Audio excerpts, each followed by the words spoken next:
Oi, gente, tudo bem?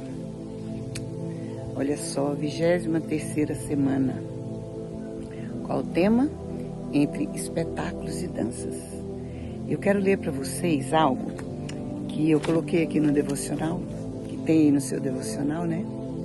Está escrito assim: saia de cena e permita que Deus conduza todo o espetáculo. Você consegue entender essa frase? Está muito ligada a uma frase que eu sempre falo, né? Quem tem altares não precisa de palco, porque quem precisa de palco nunca conheceu um altar. Então, quando eu falo algo dessa forma, eu estou dizendo que o diretor é ele, o artista principal é ele, o roteirista é ele que define todas as coisas, né? Eu gosto muito de falar de espetáculos, porque Deus, quando Ele me chamou, o meu caminho é assim, né? Primeiro Ele me desafia para trabalhar com dança, na idade que Ele chamou, né? Que todo mundo já ouviu falar sobre isso. Depois Ele me desafiou a escrever espetáculos, escrever e dirigir espetáculos. Meu Deus, se você falasse isso para mim há 30 anos atrás, 40 anos atrás, eu falava, nunca, é impossível, não tem como fazer isso. Mas Deus, Ele é surpreendente. Eu acho que essa é a palavra para o Senhor. Ele é surpreendente. Eu estou aqui no fim de tarde, na minha casa, um horário gostoso. Tem um monte de cachorrinho aqui perto de mim, tem bicho para todo lado. Mas eu quero falar disso que eu amo tanto, entre espetáculos e danças. E quando o Senhor me chama aos 33 anos, Ele primeiro me desafia a trabalhar com dança. Depois Ele me desafia a escrever e dirigir espetáculos, e eu fiz 19 espetáculos cristãos, que foram dançados em Goiânia, fora de Goiânia, fora do Brasil, nós já levamos, né? E foi algo tão prazeroso e algo que eu pensei que eu nunca mais ia trabalhar. Mas hoje em dia Deus tem trazido isso novamente para mim, quem sabe, né? Porque muitos deles foram escritos, estreados uma única vez e mais nada. Mas Deus tem propósito em todas as coisas. E nessa semana eu vou falar, cada dia eu vou apontar para um deles, né? O primeiro que Ele me desafiou, ele se chamava Marcas. E o que eu falei no Marcas? Eu falei das marcas que Jesus deixou na história. A história foi dividida entre AC e DC.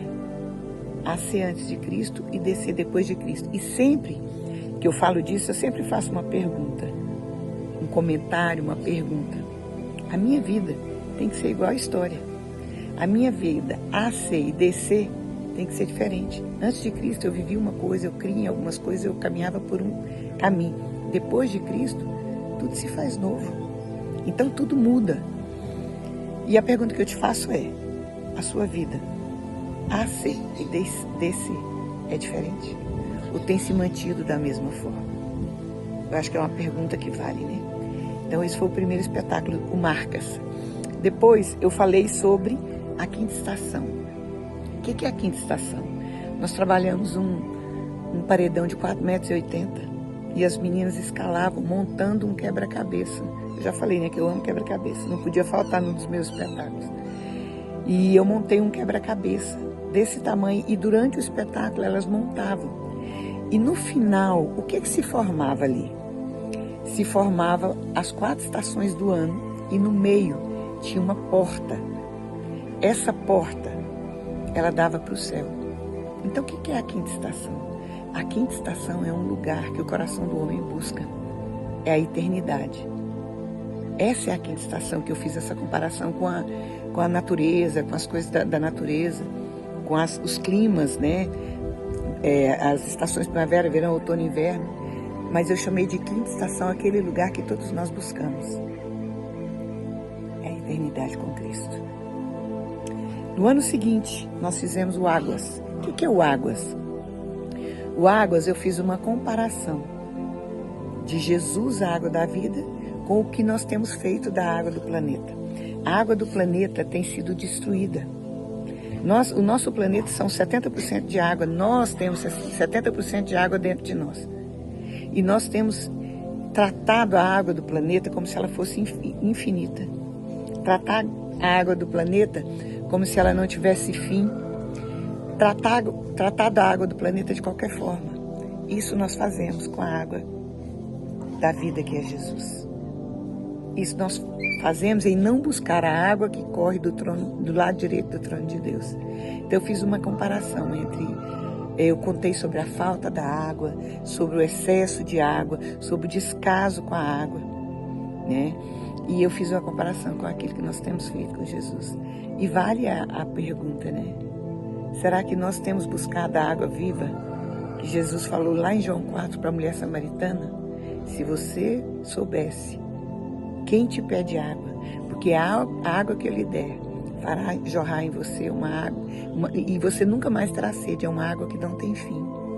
Então nós precisamos estar atentos à água viva que desce do trono de Deus e buscar a água viva que é Jesus. E no ano seguinte eu falei sobre o tempo não para. Deixa eu te fazer uma pergunta. Quando você coloca uma coisa no micro-ondas e você tem que esperar 30 segundos, qual é a sua reação? Nós ficamos impacientes, achamos que 30 segundos está demorando demais. No Tempo Não Para, eu falei sobre como nós desperdiçamos o tempo e como nós não temos tempo para o que é essencial, que é a nossa vida com Deus. Qual o tempo que você tem dedicado ao Senhor? Qual o tempo que você tem dedicado a estar com Ele, a ouvir a voz dEle, a buscar a presença dEle? Foi disso que eu falei. E eu preciso que você pense sobre isso. Então, o Tempo Não Para falava de um tempo que nós temos para tudo, menos para o Senhor. Viver sem tempo para Deus é viver perdendo tempo. Eu preciso pensar nisso, né?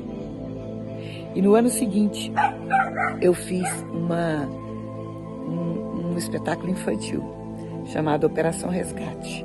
Operação Resgate contava de uns animais que chegaram no circo para salvar outros amigos que estavam presos. Então eles fizeram toda uma operação resgate para salvar os seus amigos. Foi isso que Jesus fez. Ele fez, Deus estabeleceu uma operação resgate. Ele enviou seu Filho para nos resgatar da morte e fazer de nós, trazer para nós vida eterna. Foi essa a ideia de Deus, foi essa a operação de Deus, a operação resgate de Deus. Foi o que está escrito em João 3,16. Porque Deus amou o mundo de tal maneira que deu seu Filho unigênito para que todo aquele que nele crê não pereça, mas tenha a vida eterna. Essa é a operação resgate de Deus. A maior e melhor operação resgate que já aconteceu em toda a história e que me resgatou e que te resgatou. Amém, querido? No ano seguinte, nós fizemos o Por Espelho. O Por Espelho, ele foi o único espetáculo que não era para não crentes. Deus me mandou fazer um espetáculo para cristãos. Ele me mandou colocar o espelho na nossa face e dizer o que as pessoas estão vendo quando olham para a igreja. O que reflete? Qual a imagem que reflete no espelho? Então nós precisamos analisar isso. As pessoas estão olhando para nós, as desesperançadas esperam, elas querem ter esperança quando olham para nós. As pessoas tristes, as pessoas que estão sozinhas, as pessoas que estão doentes. Para eles, a igreja tem que servir de um refúgio. Agora, qual tem sido a face da igreja que tem sido revelada para pessoas lá fora? Nós precisamos questionar isso. Não tem como, eu trabalho com arte, e a arte é uma ferramenta tremenda para trazer a verdade da palavra de Deus. Então, quando eu trabalho com espetáculos, é uma ferramenta de Deus para trazer as verdades. E Deus me deu esse privilégio, para mim é um privilégio fazer isso. E por fim, no último dia da semana, eu trouxe o Caminhos. O Caminhos, que depois se tornou um livro, Caminhos em Busca do Santo dos Santos. Eu contei um pouco da minha trajetória, trouxe um estudo sobre o tabernáculo, que é algo que todo adorador precisa fazer, né? E no Caminhos, eu falo do caminho, o único caminho, que é Jesus. Nós temos muitos caminhos, mas o que nos conduz ao céu é só um. Esse céu que está ali, ó. Esse é visível, mas existe um terceiro céu que não é visível, onde o Senhor tem preparado um lugar para nós. É maravilhoso poder relembrar dos espetáculos. Já tem muito tempo que eu não faço nenhum, né? Há pouco tempo eu tenho feito alguns mini espetáculos, mini cenas, né, em eventos que eu participo da MCM. E eu amo fazer isso, porque através do espetáculo você pode agir nos 5 ministérios: apóstolo, profeta, evangelista, pastor e mestre. Se você quer ensinar, o Águas foi um dos espetáculos que ensinou muito sobre a água. Se você quer, todos eles. No Quinta Estação eu profetizei inúmeras coisas que inclusive eu vivi depois. Quer dizer assim, é maravilhoso trabalhar com as ferramentas que Deus nos dá. Você quer um conselho? Pergunte ao Senhor quais as ferramentas que Ele tem confiado a você e devolva para Ele. Qual a forma de devolver para Deus? Gerando filhos para Ele. É a única forma, é a única coisa que você pode trazer para o Senhor. São vidas. Então, ide, pregai o Evangelho, seja através da arte, da música, da cozinha, da palavra, do testemunho, seja como for. Faça aquilo que Deus tem te mandado fazer. Essa semana se chama Entre Espetáculos e Danças. Porque tanto através dos espetáculos quanto através da dança, eu tenho profetizado aquilo que o Senhor tem me revelado. Vamos continuar fazendo isso juntos? Que bom que você está por aqui. Que bom que nós estamos caminhando juntos. E você quer ouvir? Essa semana tem uma música que é muito especial para mim, da Zoe Lili. Se chama Se Eu Pudesse. Ouça. Deixe Deus falar com você. Na próxima semana a gente está junto. Deus te abençoe. Tchau, tchau.